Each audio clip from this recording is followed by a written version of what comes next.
Well, welcome to The Catholic Reason, a radio production of St. Michael Catholic Radio based here in Broken Arrow, Oklahoma, where we think through various claims made by the Catholic Church concerning issues of faith, morality, and culture, and provide reasons behind those claims. I'm Dr. Carlo Broussard, staff apologist and speaker for Catholic Answers, and a member of the Chancery Evangelization team here at the Diocese of Tulsa and Eastern Oklahoma. The Catholic Reason airs locally here in Tulsa every Thursday from 4 to 5 p.m. on St. Michael Catholic Radio, 94.9 and 102.9. But you may be listening on your own local Catholic radio station at a different time because the Catholic Reason is aired on other Catholic stations throughout the country. So, if you're listening outside the Tulsa area, a very special welcome to you and thanks for joining me today. Remember, you can download the show through whichever podcast platform that you use by subscribing to the Eastern Oklahoma Catholic Podcast. That's the Eastern Oklahoma Catholic Podcast. And you can also access the archived episodes at my website, carlobroussard.com, under both the audio and video tab. And be sure to check out all the other great apologetical resources that I have there available for you at my website. In today's episode, we're going to reflect on the one thing that both atheists and theists can agree on: the problem of God's hiddenness. At one point or another, we've all cried out, "Where are you, God?" Right? Just crying out, "Where are you, God?" Seems to be silent, hiding his face, etc. However, the hiddenness of God refers to something different within religious contexts than it does within philosophical context. For religious believers, God's hiddenness most often refers to a lack of consolation in the spiritual life and or silence in response to prayer requests. I'm not going to speak about that kind of hiddenness in today's episode. That is definitely worthy of treatment and reflection, but I'm going to save that for some other time. What I'm going to talk about in today's episode is the philosophical problem of God's hiddenness, or at least one version of it, because there are different versions. The version that we're going to focus on today goes like this. Number one, this would be like premise one, I guess. If an all-knowing and all-loving God existed, and if he desired a relationship with people, well, then no honest inquirers would fall short of knowing that he exists. I'm going to repeat that. If an all-knowing and all-loving God existed, and he desired a relationship with people, well then, so it would seem, no honest inquirer would fall short intellectually of knowing that he exists. An all-knowing God would know that honest inquirers desire to know such truth, and being all-loving, it would seem he'd satisfy such a desire by making his existence known in such a way that there's no possibility to err.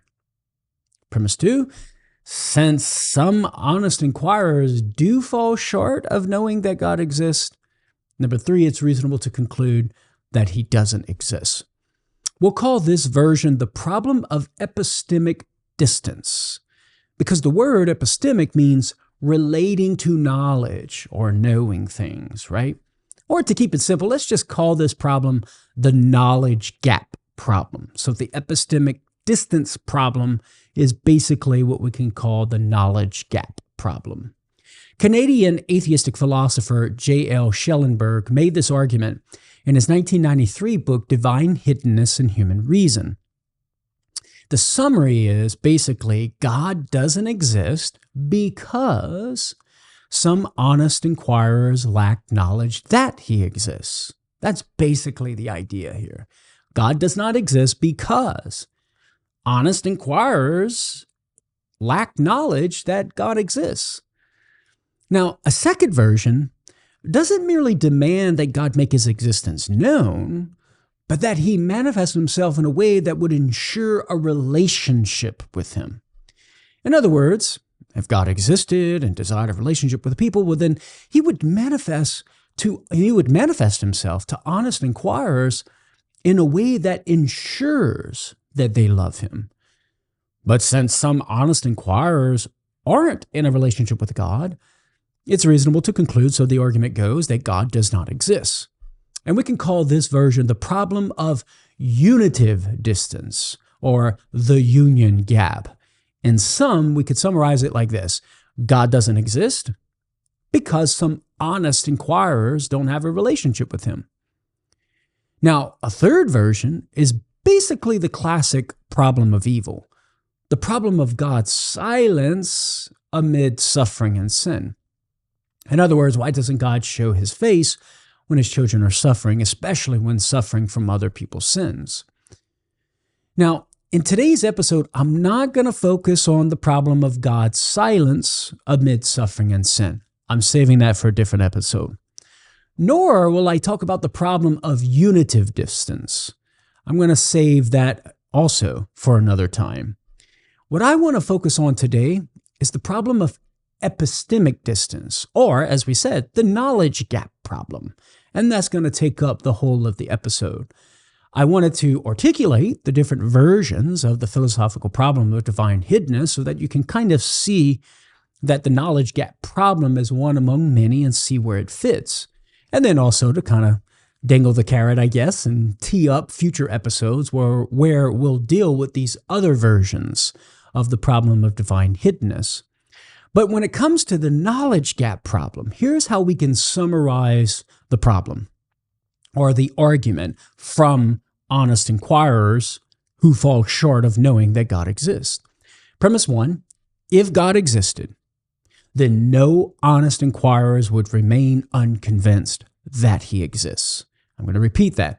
If God existed, well, then no honest inquirers would remain unconvinced that he exists. To state it differently, all honest inquirers would be convinced that God exists. Premise 2, but some honest inquirers do remain unconvinced that God exists. Therefore, the conclusion, God must not exist. Now, obviously, the premise that carries the weight in this argument is premise 1. If God existed, then no honest inquirers would remain unconvinced that he exists. So all my comments today will be directed at premise 1. And I'm going to give 3 responses throughout today's episode. The first 2 are defensive in nature, showing why it's not contrary to God's goodness to not completely bridge the knowledge gap, to allow the knowledge gap to exist. It's not contrary to his goodness or justice to do that, to permit the knowledge gap. The third response that we'll give today is more positive in nature, providing reasons why God would not do so. Because it's one thing to show that it would not be contrary to God's justice or goodness to permit the knowledge gap, to allow honest inquirers to fall short of knowing that he exists. But then it's another thing to wonder and ask the question, well, why would he do that?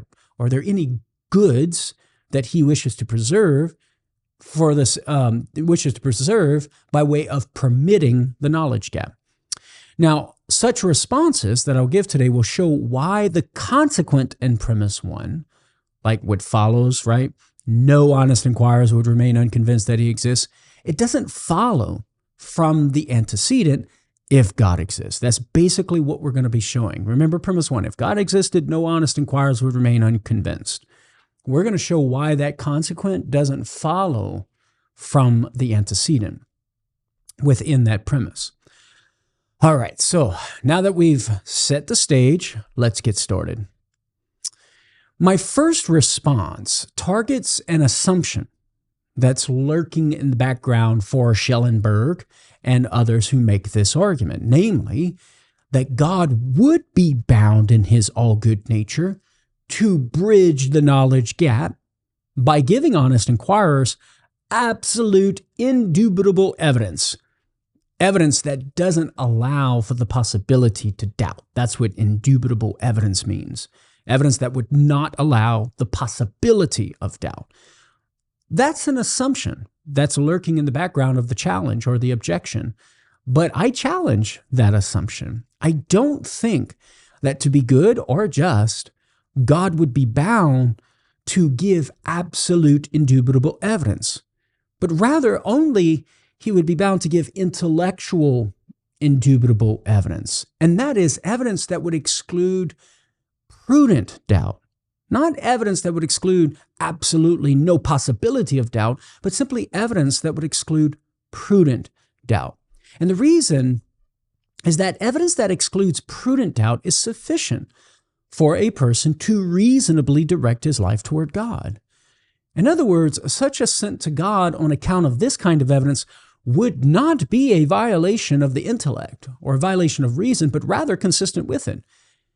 And if that's the case, if evidence that would exclude prudent doubt is consistent with the intellect, well, then God's justified in giving only this kind of evidence, rather than absolute indubitable evidence, evidence that would exclude all doubt or the possibility of doubt. Take, for example, the choice to marry. It's perfectly rational for a man to marry his fiancée, even though he doesn't have evidence that excludes all possible doubt of whether she loves him.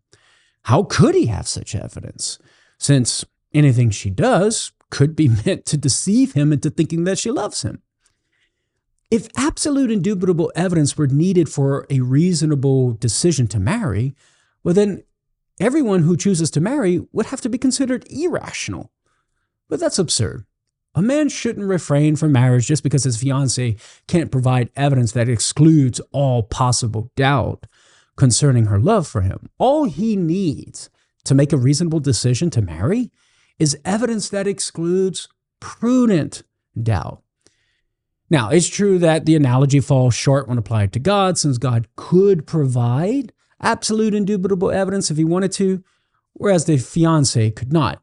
However, the analogy does show that absolute indubitable evidence for God's existence is not needed for someone to reasonably direct his life toward him. Just the evidence that excludes prudent doubt. That's what God must give. Folks, I'm coming up on my first break. Stay tuned. More to come on the other side. You're listening to The Catholic Reason. Well, welcome back, my friends, to The Catholic Reason. I'm Dr. Carlo Broussard. The Catholic Reason is a radio production of St. Michael Catholic Radio based here in Broken Arrow, Oklahoma. In today's episode, we're looking at the philosophical problem of divine hiddenness, and more specifically, a particular version of it, what we've called the epistemic distance problem or the knowledge gap problem. The idea is basically that there are honest inquirers who fall short intellectually of seeing the truth that God exists. And for some atheists, that's a major problem because they think if God existed, then he wouldn't permit that sort of intellectual shortcoming. But that if he were all loving and all good, then he would bridge that knowledge gap in order for there to be no honest inquirers who are falling short intellectually of knowing that God exists. Now, before our last break in the first segment, I was beginning to mount a response to that particular objection, showing that there is an assumption that's lurking in the background of that challenge from divine hiddenness, namely that God would be bound in justice to himself or to us to bridge the knowledge gap. That he would necessarily, in order to be good and just, would have to bridge the knowledge gap such that there are no honest inquirers intellectually falling short of seeing the truth that God exists. But I was saying we can challenge that assumption. I do not think that God would be bound to give the sort of evidence that would necessarily bridge that knowledge gap, namely absolute indubitable evidence, evidence that would exclude the possibility of doubt. Rather, all God is bound in justice to give in order for inquirers to seek him would be intellectual indubitable evidence. And that is basically evidence that would exclude prudent doubt. And that's the kind of evidence that allows for the intellect to inquire. Like that sort of evidence is consistent with the intellect and consistent to reasonably pursue God. God doesn't need to give absolute indubitable evidence. And I gave the analogy of a man seeking to marry his fiancée. He can reasonably assent to marriage with his fiancée, even though his fiancée cannot give him evidence that would exclude all the possibility of doubt that she loves him. All he needs is evidence that would exclude prudent doubt for him to reasonably say, okay, yes, I do. I want to marry you. I want to spend the rest of my life with you. And if that's the case in marriage, we can see that in the relationship with God, All God would be bound in justice to give is the evidence that would exclude prudent doubt, such that the honest inquirer, when coming to see that evidence, could reasonably direct his life toward him. God is not bound to give absolute, indubitable evidence that would exclude the possibility of doubt, only evidence that would exclude prudent doubt. Now, even if for argument's sake we conceded to the demand for absolute, indubitable evidence that God exists, which I don't think we need to concede that, God would not be bound in justice to give that kind of evidence. But even if we concede for argument's sake, a theist could argue that God has given such evidence, the type of evidence that would exclude the possibility of doubt. Sure, it's true, God hasn't immediately presented himself to the inquirer's intellect, leaving nothing to be done on his part. However, a theist could argue that God has provided indubitable evidence on an objective level, and the possibility that our atheist friend is simply failing to see the evidence, making the problem subjective, namely the atheist's intellectual deficiency, or maybe perhaps ill will for some. So there would be the problem, not objective, the evidence itself. So for example, St. Thomas Aquinas' first cause argument is a metaphysical demonstration, which just simply means the conclusion is necessarily true because it follows from necessarily true premises. To deny the conclusion that God exists, so the theist who follows Aquinas' argument would argue, is to end in a contradiction. To deny the conclusion that God exists, so the theist following Aquinas would argue, is to end in a contradiction, namely the denial that things exist. Such a conclusion is as indubitable as self-evident truths, such as the principle of non-contradiction. Something cannot both be and not be at the same time in the same respect. Trying to deny these kinds of things always ends in a contradiction. So a theist could make that argument and say, hey, you deny that God exists, that actually will lead to a contradiction because you're going to have to deny that things exist, but things do exist, and so therefore God must exist. Now, that's just a sketch of the argument, obviously. We would have to spend time defending all of that. But the difference, however, with regard to self-evident truths, the denial of which leads to a contradiction, and the truth that God exists, the denial of which leads to a contradiction, namely that things exist. The difference, however, is the way in which these truths are arrived at. Self-evident truths, like the principle of non-contradiction, are arrived at immediately. The truth is known when the terms are understood. For example, the whole is greater than its parts. You immediately see that. Or something cannot be and not be in the same respect at the same time. Demonstrative truths, on the other hand, like the conclusion that God exists from necessarily true premises, are arrived at immediately through what is called a middle term, such as man in the following syllogism. All men are mortal. Socrates is a man. Therefore, Socrates is mortal. So an atheist's failure to be convinced that God has provided evidence for his existence is not necessarily due to the evidence itself. It could be due to the atheist's own deficiencies, whether intellectual or moral. I'm not saying that all atheists are deficient intellectually or morally, and that's why they can't see the truth that God exists. What I'm saying is that a theist could mount a response and say, well, maybe it's not the evidence, whether evidence that excludes all the possibility of doubt or evidence that excludes prudent doubt, kind of like we were talking about earlier. It could very well be with the atheist himself. The evidence could be absolutely indubitable, that once seen would exclude all possibility of doubt, and therefore the problem being subjectively, like with the atheist's own deficiencies, not with the evidence itself, and therefore the problem's not with God failing to give the kind of evidence that's demanded. Now, at this point, someone may counter, okay, but couldn't God make up for my deficiencies and enhance a person's intellectual capabilities to where he could see the truth of the evidence? Or maybe God could just present himself directly to the person's intellect and bypass the proofs altogether. And the answer is yes. I believe God could do both of those things. But of course, that raises the question, is God unjust for not doing that, right? Is God unjust for allowing the knowledge gap? Is God unjust for not bridging the knowledge gap in the ways I just mentioned? And the answer is no. And so my next response is going to provide a reason why it is the case that God is not unjust for permitting the knowledge gap, for not bridging the knowledge gap. Recall, we're trying to answer the claim that God is not all good or somehow unjust for not completely bridging the knowledge gap. That's our target. And one argument that challenges this claim is an argument from the human mode of knowing. So again, one argument that can challenge the claim that God is unjust for not completely bridging the knowledge gap is an argument from the human mode of knowing.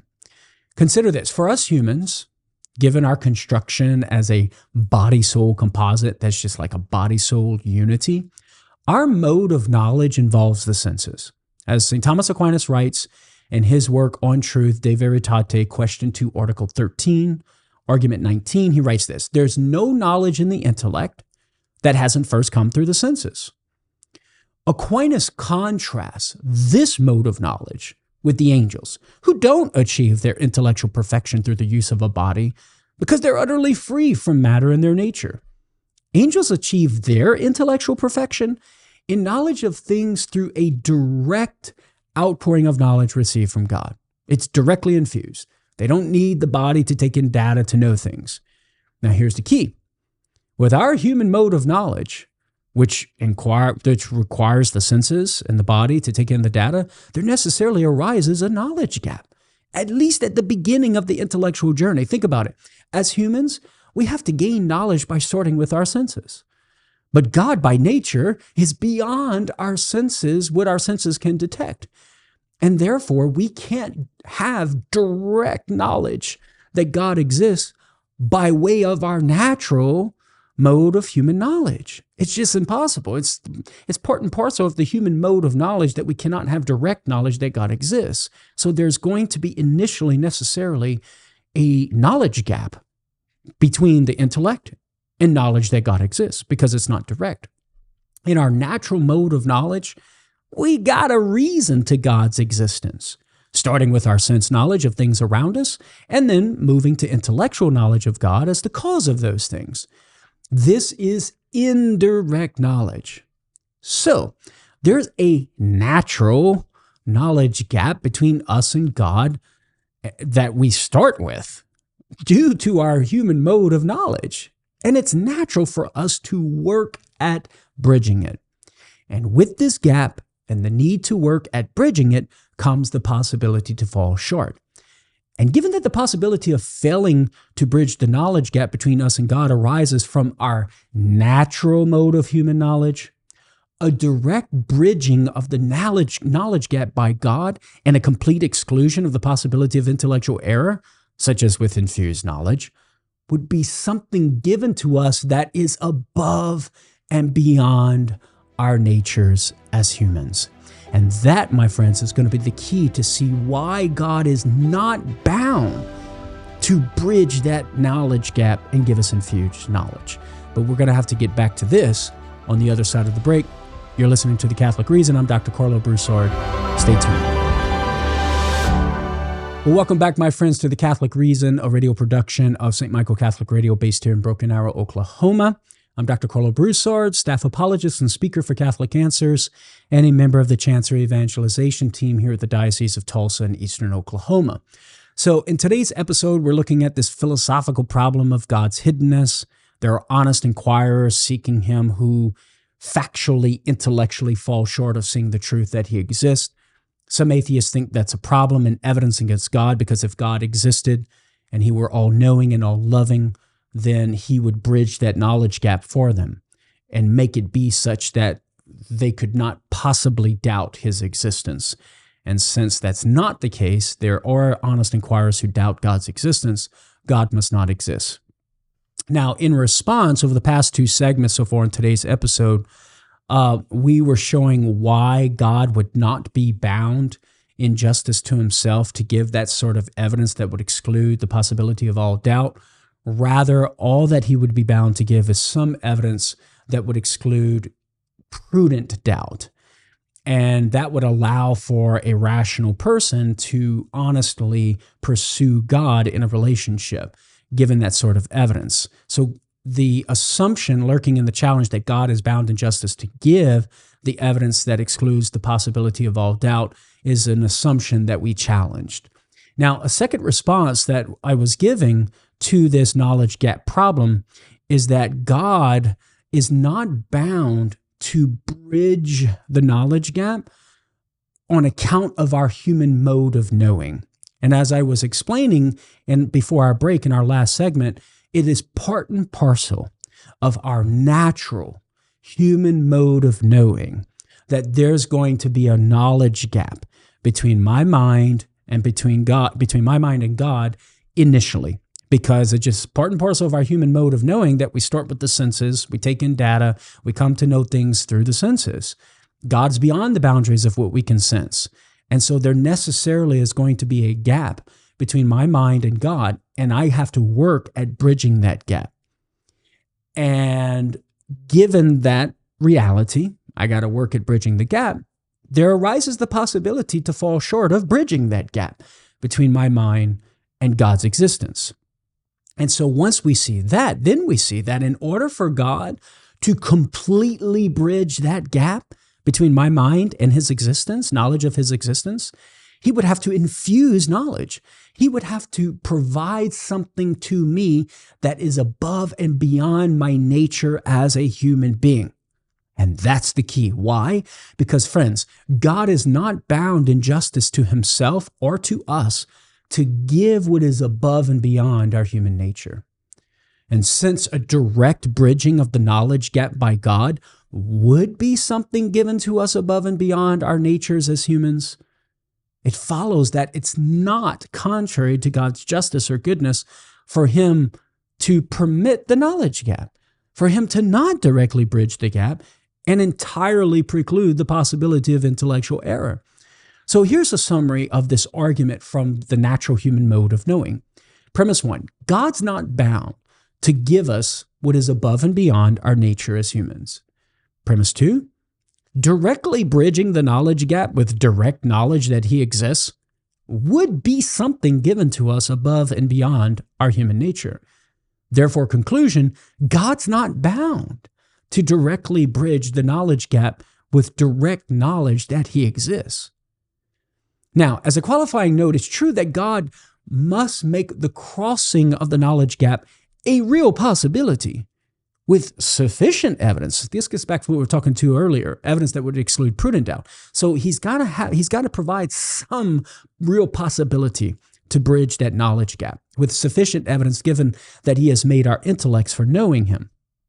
But he's not required in justice to give us the direct knowledge and make us cross the gap in fact. That's what he's not bound in justice to do. This shows, therefore, that God is not unjust for not bridging the gap completely, for permitting the knowledge gap. He's not unjust for doing that. Thus, the problem of epistemic distance, or the knowledge gap problem, dissolves.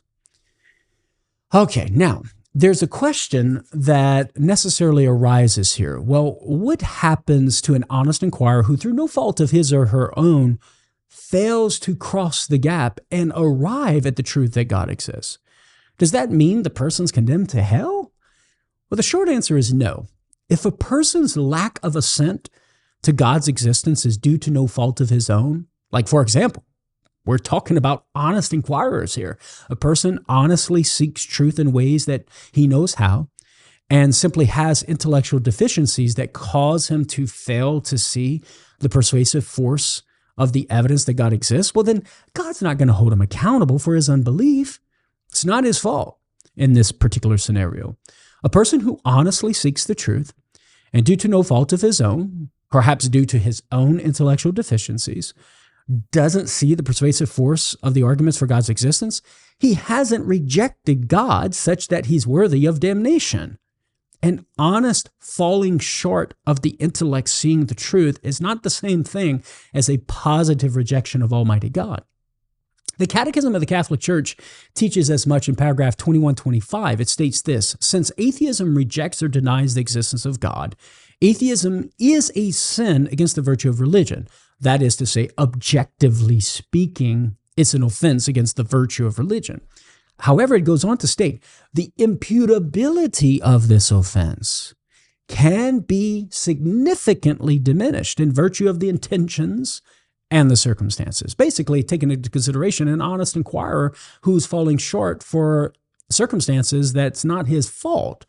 The imputability of the denial of God would be significantly diminished. It goes on, believers can have more than a little to do with the rise of atheism. So the Catechism directs its canons towards us believers. To the extent that believers are careless about their instruction in the faith, or present its teaching falsely, or even fail in their religious, moral, or social life, they must be said to conceal rather than to reveal the true nature of God and religion. Quoting Gaudium et Spes, section 19 from the Second Vatican Council. Furthermore, we shouldn't be surprised that some have not arrived at the truth that God exists, because arriving at the truth that God exists by reason alone is a difficult task. Aquinas teaches as much in the very first article of the first question of the first part of his Summa Theologiae. He writes this: the truth about God, such as reason could discover, would only be known by a few, and that after a long time, and with the admixture of many errors. This being the case, honest inquirers who fall short of the truth that God exists due to no fault of their own, will, would not be held accountable. So given the difficulty of the situation, that is something that would factor into whether or not the failure to see the truth that God exists is imputed as guilt to the individual atheist or not. Okay, so far, we've presented the two negative responses, just basically defending God in light of the fact that there are honest inquirers falling short, intellectually speaking, of seeing the truth that God exists. We defended God by saying God is not bound in justice to himself to give absolute indubitable evidence that excludes the possibility of all doubt. Rather, he's only bound in justice to give sufficient evidence, like evidence that would exclude prudent doubt.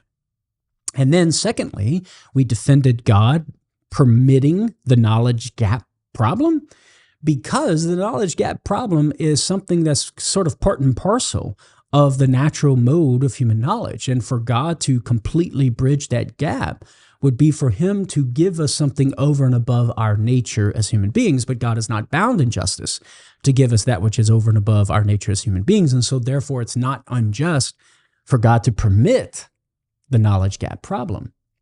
Now, everything that I've said so far has been, again, on the defensive, showing why it's not contrary to God's goodness for him to not show his face more, for God to permit the knowledge gap. But we might ask, are there any positive reasons as to why God doesn't completely eliminate the knowledge gap? Like, why? I see that it's not contrary to his justice to permit it, but why does he permit it? I don't think we can know the answer to this question definitively, like to know definitively what those reasons are. However, I do think we can shed some light and give potential or possible reasons why God doesn't completely eliminate the knowledge gap problem. And it would show a potential reconciliation between God's goodness and his permission of the knowledge gap, because there are some good reasons. Given what I've said already, rational inquiry is a distinct mode of knowledge that God has bestowed upon human beings. It belongs to the nature of us as human beings to acquire knowledge through experience with material things. And from that experience, we have to abstract, right? To extract from the material things and engage in rational inference in order to arrive at new knowledge. Now, although this mode of acquiring knowledge is inferior to that of receiving direct knowledge, as the angels do, the infusion of knowledge, this mode of human knowledge is nevertheless it's a good mode, and it imitates in its own distinct way the infinite perfection and goodness of God. So we might ask a rhetorical question here. Wouldn't it belong to God's goodness and wisdom to will that we discover truth, especially the truth about his own existence, according to our mode of knowledge, which is rational, discursive inquiry? I think the answer is clearly yes. It's good that we learn things according to the natural mode of human knowledge. It's reasonable to conclude that God would relate to us in accord with the nature that he gave us, allowing us to discover the truth about him instead of forcing it on us. It doesn't seem reasonable that God would create us with this capacity and not allow us to use it to know him. The bottom line is that there is something human about the quest for truth. And of course, with that human quest for truth arises the possibility to fall short. Friends, I'm coming up on my last break. Please stay tuned. You're listening to The Catholic Reason. More to come on the other side. Welcome back to The Catholic Reason, my friends. In this last and final segment, we are looking at positive reasons as to why God would permit the knowledge gap problem, which is what we've been talking about in today's episode. Or to state it differently, positive reasons why God would not bridge that knowledge gap problem or the knowledge gap by way of infused knowledge. And one reason that I was given before our last break is that rational inquiry is good for man. The human mode of knowledge is a good, and it's reasonable that God would relate to us in accord with the nature that he created us with. As I was saying before the break, it doesn't seem reasonable that God would create us with this capacity to inquire and to work at trying to gain new knowledge and not allow us to use this capacity to know him. So there's something human about the quest for truth. Thomas Aquinas argued along these same lines in response to an objection that angels should communicate to us through visible apparitions. In his commentary on the sentences, Distinction to Question 11, Article 1, Reply to Objection 6, he writes this: "It's to be said that such visible apparitions of the angels, which are above the course of nature, inspire a certain stupor and in a certain way incite consent violently, in which perishes some good of man with regard to the condition of nature, which is rational inquiry, whence such apparitions do not appear to all, but they were made to some for the confirmation of faith in the many, just as miracles were done." So basically, we could summarize Aquinas' response in this way: God wills whatever is good for man. I think that's pretty apparent, and that's pretty reasonable. Premise 2, rational inquiry is good for man. And so therefore, God wills rational inquiry, which involves, at times, the knowledge gap. So not only is God's permission of the knowledge gap for human beings not contrary to his goodness or justice, the permission of the knowledge gap is actually consistent with and a manifestation of his goodness, because that's part and parcel of the human mode of knowing things, which is a good. Now, another reason why God would permit the knowledge gap is that there's great dignity in participating in divine providence by being real causes of attaining knowledge in the world, our own knowledge and the knowledge of others. This line of reasoning is implicit in Aquinas' treatment on the dignity of secondary causes, like creatures being real causes of certain effects. He writes this in the Summa Theologiae, Part 1, Question 22, Article 3. There are certain intermediaries of God's providence, for God governs things inferior by the superior, not on account of any defect in his own power, but by reason of the abundance of his goodness, so that the dignity of causality is imparted even to creatures. Elsewhere, in the Summa, Aquinas writes the following in the supplement to the Summa, question 72. It's not on account of any defect in God's power that he works by means of second causes, but it's for the perfection of the order of the universe and the more manifold outpouring of his goodness on things, through his bestowing on them not only the goodness which is proper to them, but also the faculty of causing goodness in others. Now, for humans, a good that we're able to cause in both us and in others is knowledge of the truth. We can be a real cause of that. I'm trying to be a real cause of knowledge of the truth in your own minds as you're listening right now. So if God were to miraculously bridge the knowledge gap concerning knowledge of existence, then A, we could never have the dignity of being real causes in God's providential plan of ourselves, coming to know that he exists, or B, we could not be real causes in God's providential plan in helping others come to know that he exists. Those are goods that would be lost if God were to miraculously bridge the knowledge gap and infuse knowledge that he exists into our minds. So it's perfectly consistent with God's goodness that he not miraculously bridge the knowledge gap for the honest inquirer. Now, there's one more positive reason that we can give as to why God doesn't miraculously bridge the knowledge gap, and that is this: rational inquiry into God's existence could be the condition for seeing the indubitableness of the evidence. That is to say, making one's knowledge of his existence more rewarding and solid and robust and sound and strong. This follows from the first response that I gave earlier in today's episode. Here's a rhetorical question. Why do you think your math teacher always said, show your work? Wasn't it because you learned better by going through the steps instead of just looking up the answer in the back of the book? I think it's safe to say that a reasonable person would acknowledge that working through a problem in order to arrive at the answer is better than merely looking it up. Working through the steps that leads to the answers shows the reasons why the answer is true, thus removing doubt. If the answer is just merely given, well, then the student's knowledge that it's true would rely on the testimony of the teacher or the author of the book, right? There's nothing wrong with relying on the authority of the one who testifies, but it does leave room for the possibility of doubt. By working through the steps, the student no longer has to believe that the answer is true. He can know for himself that is true. The rational process that gives the student, the rational process gives the student certain knowledge. Now, a similar line of reasoning can be applied to God's choice not to make his existence known immediately to our intellect.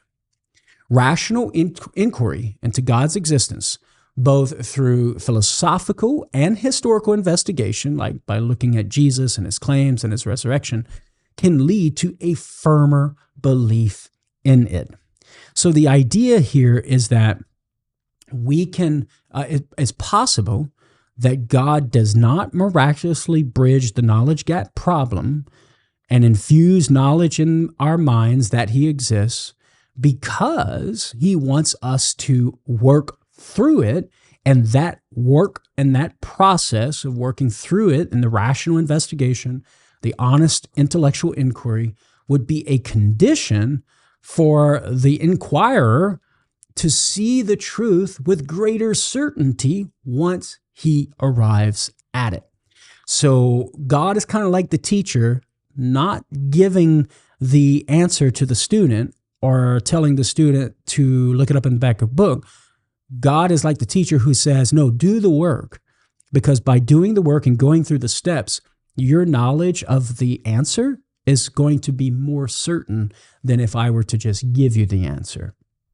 And so I think this provides a good analogy to see why it's possible that God permits the knowledge gap problem. Furthermore, it's possible that our knowledge of him would be more appreciated.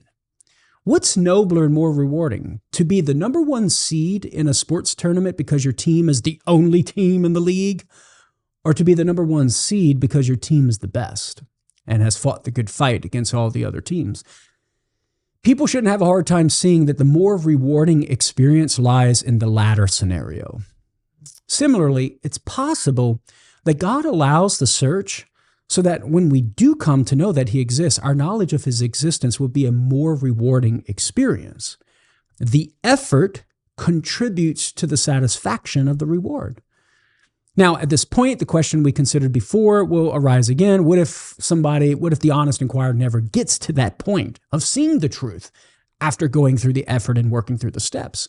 Well, as we explained before, if a person's lack of assent to God's existence is due to honest intellectual deficiencies, and he's seeking truth in the ways that he knows how, God will not hold him accountable for his unbelief.